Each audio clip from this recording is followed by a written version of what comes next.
At the last hearing, the court was made aware of several things via testimony that was provided to me. And I'll start with the testimony part first. Ms. Santiago, if I can get you to fix your camera, if you don't mind. Yes, sir. All right. Let's start with the testimonial part first. You, Ms. Santiago, the defendant in this case, or one of the listed defendants in this case, informed me that housing authority had changed your rent uh, effective October, and that you had proof to support that statement. However, the statements provided to me by Mr. Berger with the plaintiff indicated something different. So I asked that both parties provide me with some documentation to support the arguments that, or the statements that were provided to me. Mhm. Uh, as of today, I have received several documents from you, the defendant, Ms. Santiago, Yes, sir. oh, and those documents should have also been CC'd to the plaintiff, Mr. Berger. I Yes. have I have not received any additional documents from you, Mr. Berger. Um, you were instructed to submit those statements to me, or those ledgers to me that I would did. I sent that last week. coincide with the statements that you provided that the monthly rent was 345 tenants portion instead of the $201 that the defendant had stated. So that's where we are right now with regards to the documents. Mr. Berger, the court clerk checked several times the emails as well as e-file in regards to the ledgers or documentation exhibits in this case regarding the your client. So what say you in regards to the exhibits to support your statement, sir? I emailed the ledger to you last week. And we never received that. And let me just confirm the email address. And so what we're going to do while you're doing that, Mr. Berger, you are a licensed attorney, as mentioned before. You're considered a member of the court. Ms. Yes, Santiago, you're not, so I'm going to get you sworn in while I give Mr. Berger the opportunity to submit that documentation to the court. Raise your right hand, Ms. Santiago. Okay. Do you solemnly swear and or affirm to tell the truth, the whole truth, and nothing but the truth, so help you God? Yes, sir, I do. Uh, now, let's look at some of the documents that you provided. And this is just a continuation. This is not, going into an actual trial starting all over. This is a continuation of the last hearing. Okay. Now, you provided me with several documents, and let's look at the Section 8 Housing Voucher Program. This is dated 10/2 of 2025. It does show, based on this reexamination, that Yes, sir. uh, Sorry. that your portion is $207, and the Housing Authority was to pay $1,539. I just want to make sure this again is Yes, sir. this is as of October 2nd of Okay. 2025. Is that right? Yes, sir, that is. Now, I do have one question. This is to you, Miss Santiago. Okay. The plaintiff in this case, even though I don't have this ledger in front of me, he informed me that you owed back rent for April, May, June, July, August, September at 345. Right. Was your rent up to date at the time you recertified with Housing Authority? No, sir. Okay, so you were delinquent in back rent. Were you delinquent in back rent for those months of April, of October, April of 2025 up until October of 2025? What can you redo the question again? Sure. Let me just, did you Were you delinquent in rent? Okay. Meaning that, you know what I'm saying, did you pay your rent Mm-hmm. for the months of April, May, June, July, August, and September at 3:45? No, sir, because the portal, it would not let me pay my rent because they won't take partial payments. So when did you realize you could not pay your rent? Was it in April of 2025? Yes, sir. For that month, yes, sir. I And thought so I was eventually gonna be able to pay it, or that they was gonna fix it, or and then I had gotten a couple emails where they said they had fixed it, and then they haven't, and that was in May, and yeah, so So April of 2025, your portion was 345, and you're yes. telling me under oath that Mhm, you attempted to pay the mhm, 345 mhm. that is due. Yes, sir, I did. Hmm. And whenever you could not make that payment, what did you do next? So when I could not make that payment, I contacted um home Darwin Homes, sorry, the under new lease, whatever. But yeah, so hold on one second, sir. Hold on. I'm just having anxiety real bad. Okay. Okay, breathe. Okay, I'm sorry, sir. Sorry. Yes, sir. Can you repeat the question again?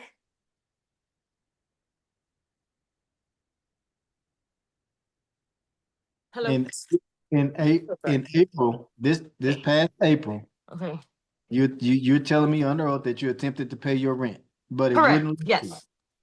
I Okay. contacted the Darwin Homes, and I talked to I guess their call center, and they told me that they would relay the message to the property owner, and that they would be getting either fixing it or getting in contact with me. And so that's what some of those emails are from, is them getting back in contact with me, telling me that they're sorry about the housing and tenant splits, that they fixed it, or they're going to get to it, and they will give me an update as soon as possible. These emails that you provided say nothing were not dated in April. This is for October. Okay. So the question is, in April, I asked you if you owed back rent for the month of April. You said yes. Right, from April on down, yeah. So my question, okay, all right. Right, April, May, June, July, right?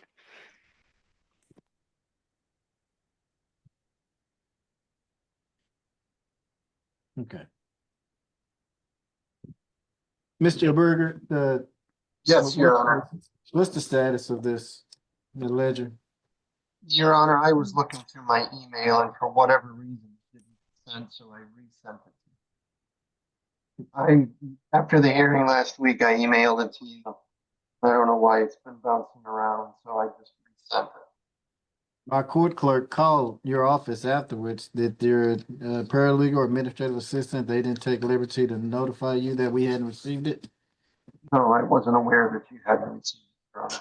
But what Miss Santiago has submitted to the court is consistent with what we presented to the court last time. If you look at what the text message that she sent was on October 31st,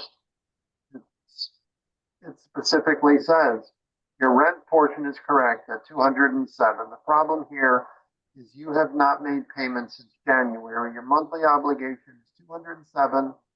Renter's insurance, renter package, smart home. We do not charge late charges.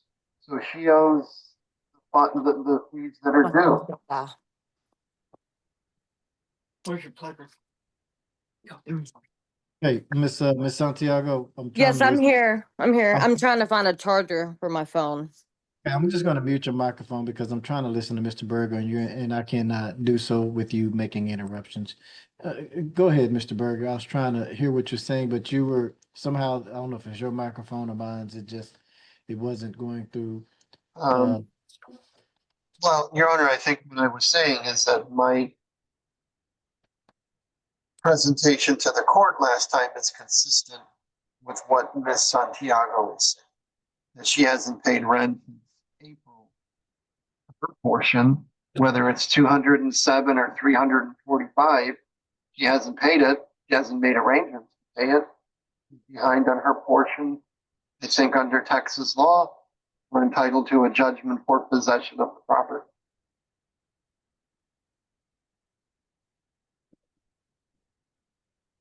You having trouble hearing me? no, I can hear you. I'm just trying to, the email you just sent, I'm still not getting it. Um, You know, it's one of those things where I should never be allowed anywhere near. I'll tell you what, why don't you just share your screen and then we'll go from there? Because I need to see what you're referencing. Your Honor, see that? It's had those okay, this is looks like this is well, what is this that this is high This is Tiffany. something that Miss Santiago provided to the court, and it clearly states that she hasn't paid her portion of the rent. Mr. Berger, you reference a ledger that you received from your client. That's what I need to see. That's what you were supposed to email me. I need to see that. You said you had it in your possession. That's what I need to see. I'm waiting for my computer to open.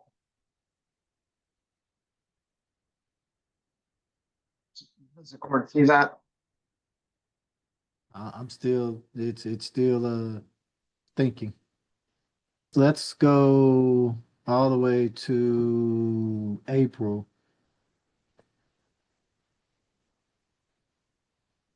Because that's where your suit starts here in regards to the non-payment of rent. Okay. So going back to April, and at that time, based on what was submitted to me, Housing Authority was paying 1401, and the tenant was responsible for paying the 345. But based on your records, you're not showing any payments for the month of April. And let's go to May. Okay, I see housing's portion for May. And then June, what is that with June? What's going on there? What was that May? What is that? What is that? What's going on with May? All of that. That was that housing? I presume that that's reversal because half payment didn't come in directly on the first. I would assume that that's what happened. Okay. And then in June, June, HAP is making theirs, but he hasn't paid hers. tenant didn't pay hers. Okay, and then we're going to July. Same thing. Okay. There's July. Okay, she's paying hers. And then housing made another lump sum payment in August of $2,367.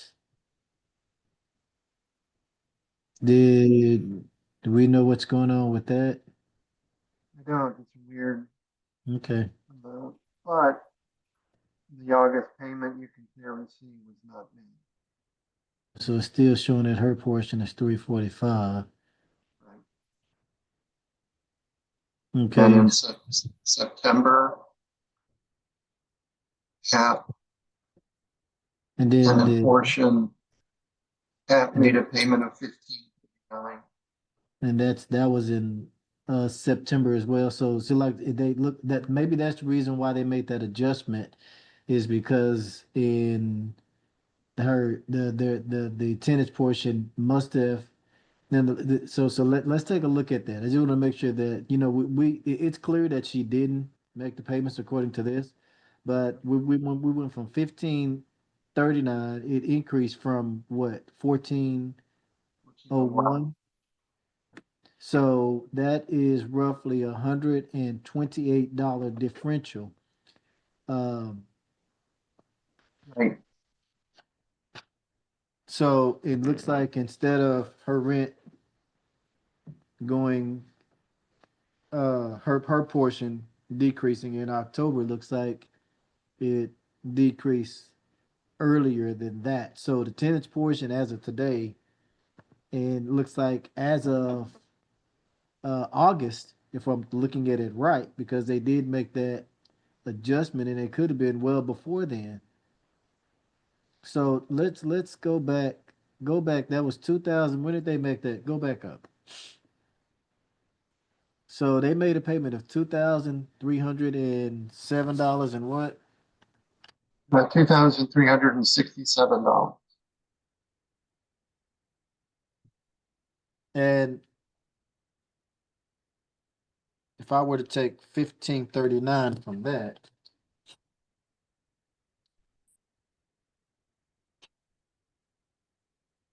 that leaves 828.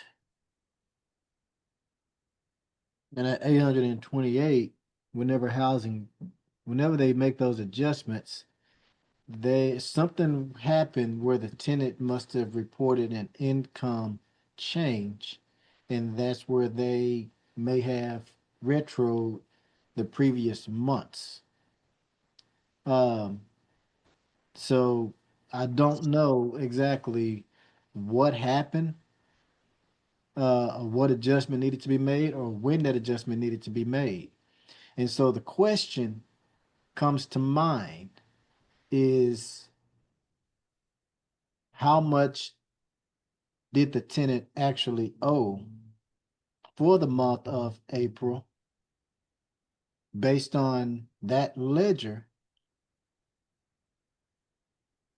Well, if the court sees the letter from housing, them showing recertification, reexamination, October 2nd, it shows that there was an adjustment from 345 to 207 effective October 2025. So the tenant hasn't paid anything. I get that she hasn't paid anything. Um, The question that comes to mind is, if her rent was actually lowered back then, the porter wouldn't allow her to make that payment. That's what I'm trying to figure out. Why Right, did but the portal's a convenience, not the only way she could pay. If she didn't make payments of anything, 207 or 345, then she's still behind on her portion. At this point, we're just seeking possession of the property. can I speak, sir? Go ahead. Yes. So my whole thing is yes, the portal would not allow me to make any payment, whether it's 207 or 345. It wouldn't let me make any payment unless it was the payment that the full amount. And at those times, housing hadn't caught up on their portion. I think that's the money y'all were seeing in May, when housing finally started catching up on all their back charges and stuff. Well, but yeah, so the portal wouldn't let me make my payments. And I have proof because every single month I before the 3rd I would call Darwin Homes and speak to the call center, trying to tell them that I need them to put the correct amounts in there just so I can make a payment. And then when I offered to mail them anything just so I can try to get the balance down, they told me that they would send it back to me because they don't take partial payments. Okay, so let's stop there. Now, Mr. Berger, go down. I see April. No, go back up to March. Okay, so that's April. As of April 2nd, looking at this, after Housing Authority made that payment, there was still a balance of $1,460 to go up. Okay, I really need this ledger in front of me because it's small print and I need to be able to look at it to make sure that I am making a good decision. So we got the rent that's due in April, whenever the rent became due, 1401 plus all of those other smart fees and all that other stuff. So in our reality, based on this right here, uh, Miss Santiago, Yes, sir. your portion, that housing for some reason, the Oh, smart home, okay. that residence package, Uh-huh. and all of that comes up to be over $400 every month, even based on that. So looking Well, at go to see. So now we're looking in that's in March, not showing any payments. Going if to when did February, they change it? Because the last few years I've been paying, I think it was like 100 and something for all that. 100 and something for what? For renter's insurance, the residence package, and all of that. Oh, My rent was what was it, 345, and I was paying 454 every month. that's what I'm saying. Oh, So, Mr. Berger, go down to January. So based on this right here, mhm. even in January, so February, you got some payments that were made based on this right here. Uh-huh. Based on their ledger, Housing Authority has been making payments. The last time that you made a payment, according to this right here, was in January, and at the time you made that payment, there was still a delinquent balance right there. What? That can't be possible because I renewed my lease in February. All right. So here's the thing. Okay. Based on what I have in front of me, okay, Okay. uh, your rent, you did not pay all of your rent as you were supposed to. How are you? Am I supposed to do that if it wouldn't allow me to pay my rent? At the time that you attempted to pay your rent, you had a delinquent balance. I guess that's just my argument because I didn't have a delinquent balance. Based on this right here, you did. In April, you're talking about in April? No, I'm going all the way back to January. See, I did. That's what I'm saying. I didn't have a delinquent balance in January. I renewed my lease in February, and yeah, I was all the way caught up. They won't allow you to renew your lease unless you are. That's why, like that, the portal was saying I owed an amount on February 1st, and so and yeah, and I hadn't even.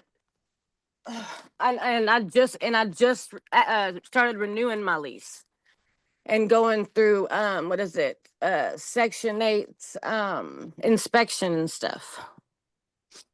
Okay. So here's the thing, Okay. Ms. Santiago, Yes, sir.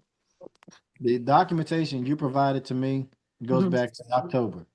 Right. The documentation that he's providing to me Hmm. goes all the way back to January. Okay. And his documentation indicates that you were delinquent in rent for the entire year of 2025. Yeah, no, Now, I know that's that's um this is his documentation. So here's the thing. The Mr. Berger, he pretty much he just told me that he just wants property. He just wants the property back. That's what he okay. just That's what he just wants. he said he just wants the property. That's it. And So can he so this is yeah, oh my goodness. Okay, so what do I need to do? so based on what I've heard thus far from both sides, Mr. Berger, you can close out your screen there. You can yeah, stop sharing. Uh based on everything that I've heard today, Yes, sir. as well as at the last hearing. It's my Mhm. opinion that the plaintiff, RCGA Yes, sir. LLC, prevails as winner in this particular suit. This is based on everything that I've heard today. Yes, sir. Now, with that being said, if you disagree, if you feel like you should not be evicted and you should not have a judgment against you, then you can appeal it. All right. Mhm. In order for you to appeal this particular case, you would have to post an appeals bond. Okay. Okay, what's that mean? In well, only thing I can tell you is you can call Lone Star Legal Aid. Okay. They can assist you with the appeals process. They can give Oh, you information. Okay. okay. But but your appeal bond is going to be $690. You just I'm get not, I'm not gonna appeal. I'm just, yeah, I'm trying to figure out, yeah, where, cause I gotta go talk to housing, see where I can go or what I need to do. That's all so I'm worried about. right. At this point. All right. So here's the thing. All right. You have 6 days from today's date to either appeal, and if you do not appeal, and if you're still staying there, Mhm. then the plaintiff may come back and take the next legal actions against you, which is the filing of a writ of possession. If it comes Okay. to if it comes to that point, the constable will serve you with a 24-hour notice. And then at that time, if you do not honor that notice, they will be back over there to act as security. And Mhm. then the personnel hired by RCGA will be able to peacefully and safely remove all of your personal belongings from inside of the home and place them outside of the home. So again, you have 6 days to appeal. If you do not appeal and you're still staying there, they can take the next legal actions against you. Okay. All right, sir. Thank you. Okay. Thank you. Hey, sir, I have one more question. How do I get in contact with them, with Darwin Homes, to let them know, or how long I got, or what we can do to, because after we hang up, then I got 6 days to appeal. If I don't appeal it, then they can just come and do whatever. Well, I need to talk to somebody to see if I can have a little time, like maybe 2-3 weeks. Okay, well, that's something that whenever you would serve with the paperwork, you will also serve with the law firm that's representing Darwin Homes in this case. Okay. And it's advisable that you contact them if you want to Okay. make any other arrangements outside of what the law allows. Okay. Okay. All I right. see what you're saying. Okay, thank you, sir. Yes. Good luck to you. Thank you, Thank you, sir. I Your Honor. May I appreciate be it. excused? Be excused. Court adjourned. Mhm.